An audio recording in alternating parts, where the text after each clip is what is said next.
This recording will show how to update the dispatch sheets from the previous day.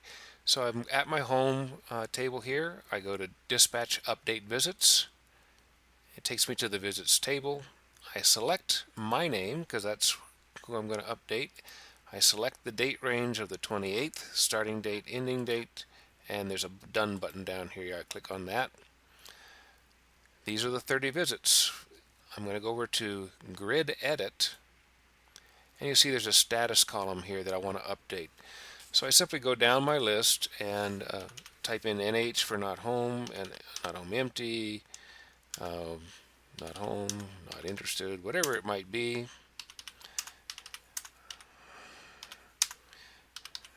Maybe they want me to go back. Say I come to someone and says, "Oh, I'm the old homeowner and I want to releasing back for a couple of months, a couple of weeks.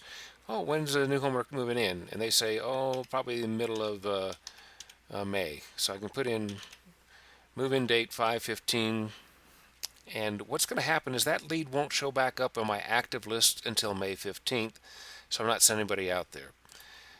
No good, not home empty, vacant. I use vacant if there happens to be, well, that was a bad example because I already was there. Use vacant when it is that there's maybe a dumpster outside and they're remodeling and no one's going to be moving in that house for maybe a month or two. You might actually make that a no good if it looks like it's going to be a flip and get it off the list. So once you got all the statuses on here, you sold.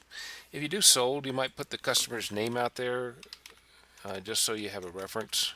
You don't need to. And then keep going down the list. And let's say I didn't get to these people, but because these are not in GetWeb order, they're just in address order, but I didn't visit them, no big deal.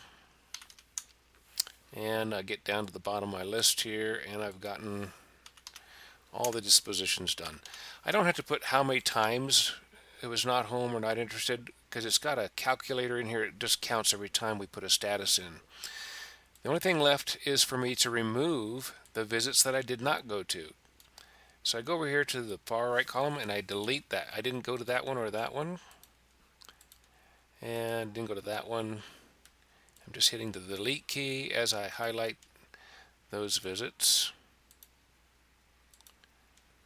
And now I'm done.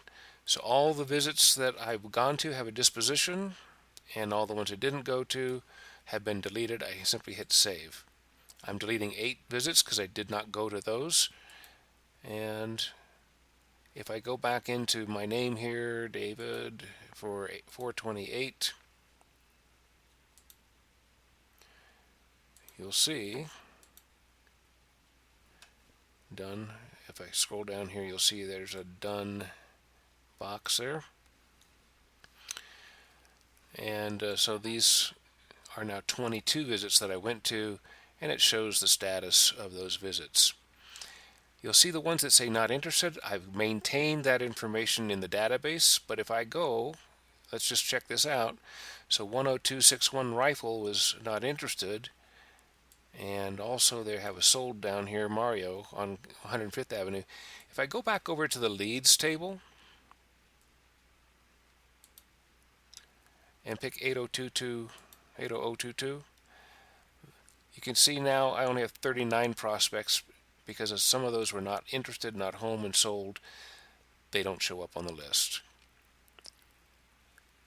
So all that's remaining on here are the ones that are available to sell and dispatch again. That's how you dispatch leads. We'll take a look at some reports that can be done as a result of keeping track of these visits.